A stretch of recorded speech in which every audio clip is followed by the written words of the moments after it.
বাংলাদেশি রোগীদের জন্য চিকিৎসা সেবা পেতে ভারত দীর্ঘদিন ধরেই প্রধান গন্তব্য ছিল, কিন্তু সাম্প্রতিক সময়ে ভারতীয় ভিসা প্রক্রিয়ার জটিলতা, দীর্ঘ প্রতীক্ষা এবং অন্যান্য সমস্যার কারণে অনেকেই চিকিৎসার জন্য চীনের দিকে ঝুঁকছেন। কেন ঘটছে এমন ঘটনা? কিভাবে চীন একটি বিকল্প গন্তব্য হয়ে উঠেছে? আজকের প্রতিবেদনে তা নিয়েই আলোচনা করব। বাংলাদেশ থেকে প্রতি বছর লক্ষাধিক মানুষ উন্নত চিকিৎসার জন্য ভারতে যান, তবে সাম্প্রতিক সময়ে ভারতীয় ভিসা পেতে নানা ধরনের সমস্যা তৈরি হয়েছে। অনেকেই অভিযোগ করছেন, ভারতীয় ভিসার অ্যাপয়েন্টমেন্ট পাওয়া এখন বেশ কঠিন। দালাল চক্র সক্রিয় হওয়ায় ভিসা পেতে অনেক অতিরিক্ত টাকা গুনতে বাধ্য হচ্ছেন। এছাড়া রাজনৈতিক সম্পর্কের কারণে ভিসা নীতিতে কড়াকড়ি বেড়েছে, যা বাংলাদেশি রোগীদের জন্য নতুন চ্যালেঞ্জ তৈরি করেছে। ভারতের ভিসা জটিলতা এবং চিকিৎসা ব্যয় বৃদ্ধির কারণে বাংলাদেশি রোগীরা বিকল্প পথ খুঁজছেন। তাদের জন্য নতুন গন্তব্য হয়ে উঠেছে চীন।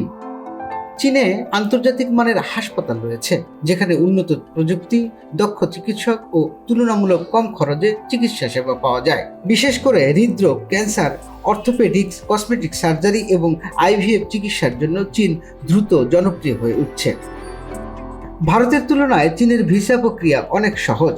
যেহেতু বাংলাদেশ ও চীনের মধ্যে কূটনৈতিক সম্পর্ক ভালো, তাই বাংলাদেশিরা তুলনামূলকভাবে সহজে চীনের মেডিকেল ভিসা পেতে পারেন। চীনের মেডিকেল ভিসার জন্য খুব বেশি কাগজপত্রের প্রয়োজন হয় না। শুধু চিকিৎসার আমন্ত্রণপত্র, পাসপোর্ট এবং আর্থিক সাপোর্ট ডকুমেন্ট হলেই আবেদন করা যায়।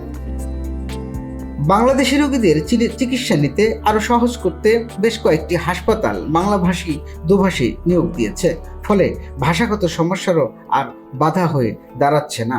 এছাড়া বাংলাদেশি রোগীদের জন্য বিভিন্ন মেডিকেল ট্যুরিজম এজেন্সি কাজ করছে। তারা রোগীদের ভিসা প্রসেসিং, হাসপাতালের অ্যাপয়েন্টমেন্ট এবং থাকার ব্যবস্থা করে দিচ্ছে।